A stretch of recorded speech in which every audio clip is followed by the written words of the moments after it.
jurados, folhas 491, 492, que vai anexo a esta, fazendo parte integrante dessa sentença.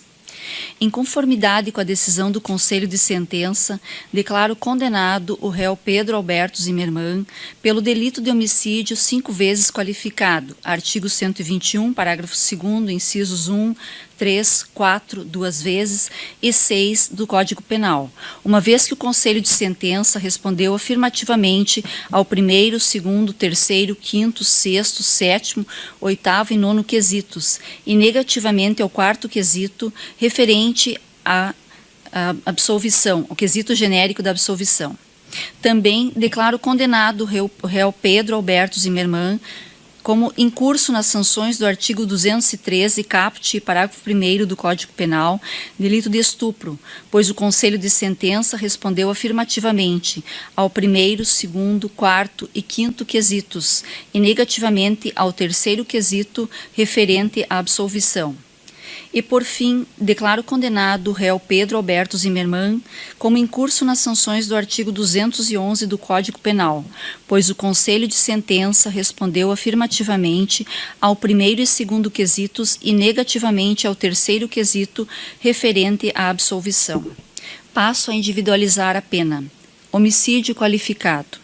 Em obediência ao método trifásico de aplicação da pena, adotado pelo artigo 68 do Código Penal, passo à fixação da pena base, observando as circunstâncias judiciais enumeradas no artigo 59 do mesmo Códex. A culpabilidade do réu é acentuada, considerando a intensidade de dolo no agir do réu ao premeditar a condução da menor até o local dos fatos, tendo o condenado consciência da ilicitude do seu ato e sendo-lhe exigida conduta diversa. Conforme certidão de antecedentes das folhas 551 e 552, o réu não registra maus antecedentes. Sobre sua conduta social e personalidade, nada se pode afirmar. O motivo e as circunstâncias servem para qualificar o crime. Consequências graves, consubstanciadas no sofrimento postergado dos familiares da vítima, tendo em vista a procura por mais de 24 horas até obterem a certeza de sua morte. O comportamento da vítima não contribuiu para a prática do crime. Desta forma, com base nas operadoras do artigo 59 do Código Penal acima analisadas, sendo a culpabilidade do réu acentuada, as consequências graves e por não ter havido participação da vítima para a empreitada criminosa e atenta aos critérios de necessidade e suficiência para prevenção e reprovação do crime, merece a pena base ser afastada do mínimo legal, mas abaixo do termo médio, motivo pelo qual fixo-a em 14 anos de reclusão. Quanto à pena provisória, em sendo reconhecidas 5 qualificadoras em desfavor do acusado, como no caso em tela, artigo 121, parágrafo 2º, incisos 1, 3, 4, 2 vezes e 6 do Código Penal, o entendimento majoritário da doutrina e da jurisprudência é no sentido de que uma delas serve para qualificar o delito, devendo as demais serem ponderadas como agravantes, já que há correspondência no artigo 61 do Código Penal. Assim, entendo que a qualificadora da dissimulação, consubstanciada na ocultação da vítima pelo réu, de sua sórdida intenção de matá-la naquele dia, caso persistisse na recusa em manter com ele um relacionamento amoroso, tendo-a buscado em sua residência como usualmente fazia, levando-a a crer que seria apenas conduzida à escola, merece ser utilizada para qualificar o delito, enquanto as demais qualificadoras merecem ser sopesadas nessa segunda fase do cálculo dosimétrico como causas agravantes da pena, devido à sua correlação com as agravantes previstas no artigo 61 do Código Penal. Assim vejamos, artigo 61, inciso 2, a linha A, motivo torpe, pois o réu cometeu o crime por vingança, após a prática do estupro, por não aceitar a recusa da vítima em se relacionar com ele. Artigo 61, inciso 2, a linha C, emprego de meio cruel, ou seja, por asfixia mecânica devido a estrangulamento. Artigo 61, inciso 2, a linha D, mediante recurso que dificultou a defesa da ofendida, pois o réu a levou para local desabitado, a fim de evitar que a vítima pudesse ser eventualmente socorrida por terceiros, e investiu enfurecidamente com toda a força de um homem forte de 52 anos de idade contra uma menina frágil e já machucada e em pânico devido à violência sexual que acabara de sofrer. Artigo 61, inciso 2, a linha F, com violência contra a mulher, na forma da lei específica, pois praticou o delito movido pela recusa da ofendida em relacionar-se com ele, depois de tê-la violentado.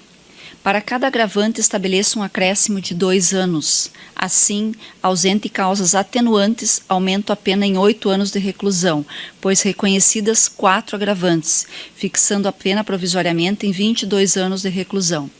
No que diz com a pena definitiva, ausente causas de aumento ou diminuição, vai a pena fixada definitivamente em 22 anos de reclusão para o delito de homicídio qualificado 5 vezes.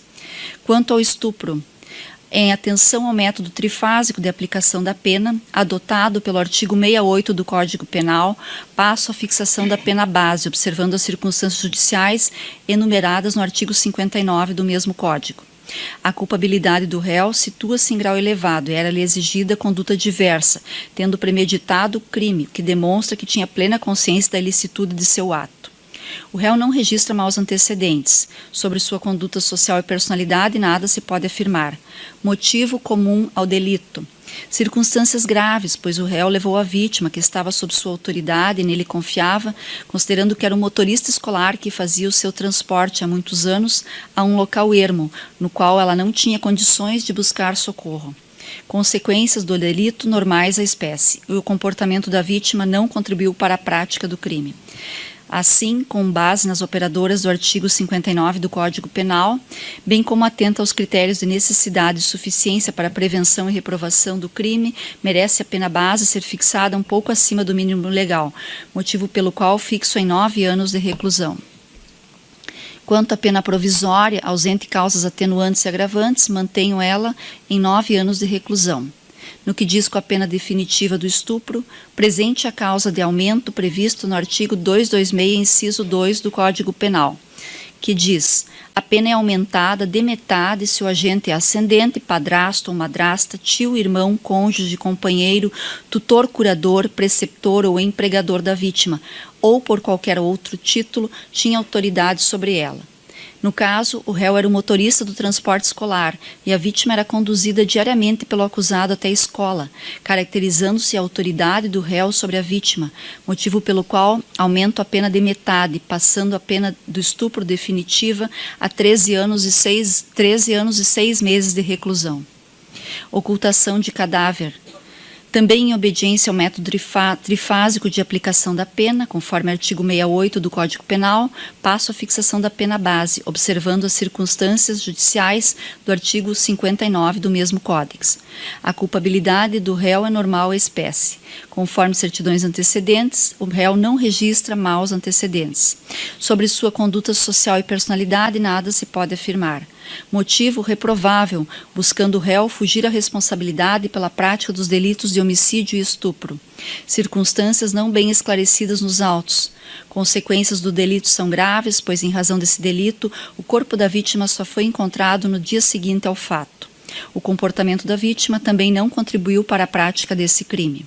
Dessa forma, com base nas operadoras do artigo 59 do Código Penal, em juízo de suficiência e necessidade para reprimir e prevenir o ilícito, a pena base deve ser fixada um pouco acima do mínimo legal, pois analisadas negativamente as circunstâncias referentes ao motivo do crime e consequências, razão pela qual fixo a pena em 1 ano e 6 meses de reclusão.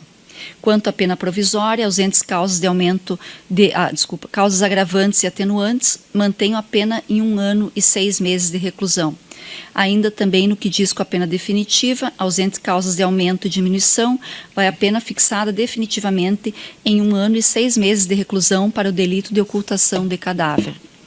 Transpondo para a pena de multa, os critérios de individualização da pena já analisados têm por fixar a quantidade de dias multa entre os limites mínimo e máximo, na proporção da pena privativa de liberdade.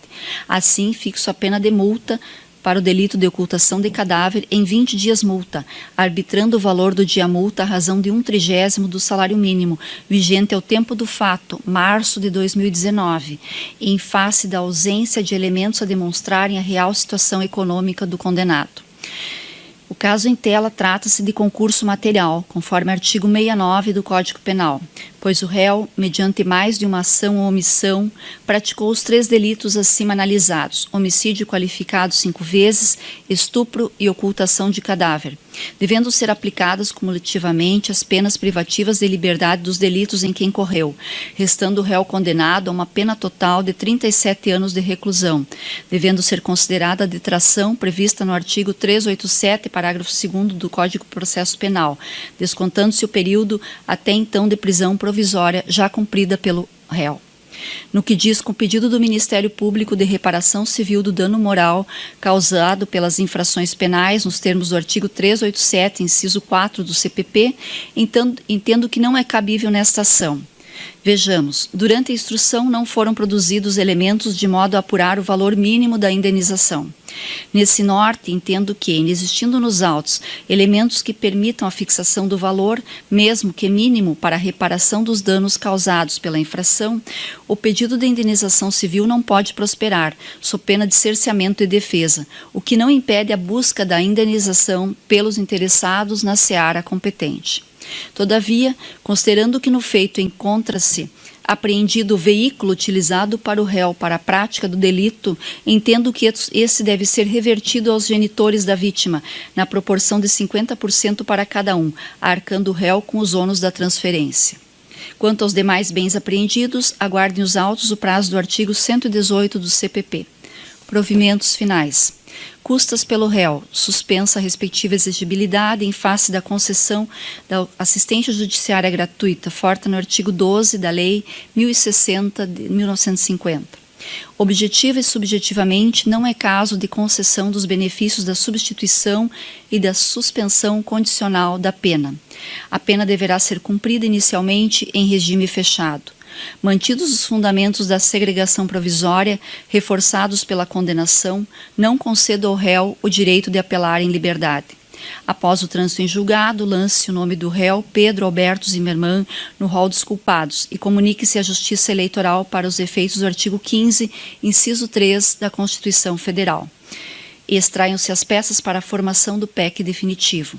Ciência aos representantes legais da vítima acerca dessa sentença, nos termos do artigo 201, parágrafo 2º do Código de Processo Penal. Recomendo o réu Pedro Alberto Zimmermann no presídio em que se encontra recolhido, PEMEI. Forme-se o PEC provisório do réu Pedro Alberto Zimmermann, dado e publicado em plenário com as partes intimadas. Registre-se. Assim, dou por encerrada essa sessão do Tribunal do Júri e agradeço imensamente a toda a força pública que aqui colaborou para que essa sessão se realizasse de uma forma tranquila e segura, especialmente a Brigada Militar de Juí, Brigada Militar daqui de Catuípe, a SUSEP, que conduziu o réu e permaneceu durante todo o julgamento aqui, nos prestando esse auxílio também, a UNIGE, o Núcleo de Inteligência Judiciário, que se deslocou de Passo Fundo para também proporcionar segurança a esse evento. Da mesma forma, agradeço aos servidores judiciários, em especial Rafael, Gilson aqui me assessorando, aos oficiais de justiça de uma forma especial, porque sem eles não tem intimação dos nossos imprescindíveis jurados, que são os juízes hoje aqui. Também ao Adriano, nosso escrivão judicial, que auxiliou em todos os momentos, contatando com a imprensa, como seria a alimentação dos jurados, enfim, uma série de preparativos para que esse evento aqui hoje se realizasse. Também agradeço ao César, que nos proporcionou, lá pelo restaurante, a alimentação hoje aqui. Enfim, e principalmente quero agradecer aos senhores jurados, que o trabalho de vocês hoje aqui foi imprescindível. Sem os senhores, o julgamento, apesar de todo o aparato, não se realizaria. Tiveram um dia inteiro aqui conosco, muitos deixaram as suas casas, seus trabalhos, mas é um serviço público relevante e imprescindível para a sociedade, conforme nosso teor constitucional. Enfim, agradeço a presença de todos, também parabenizo a defesa pelo seu trabalho, ao Ministério Público pelo trabalho. O doutor não é daqui da comarca, os doutores, doutor Rodrigo, doutor Clóvis, mas já nos conhecemos, acho que desse processo, doutor?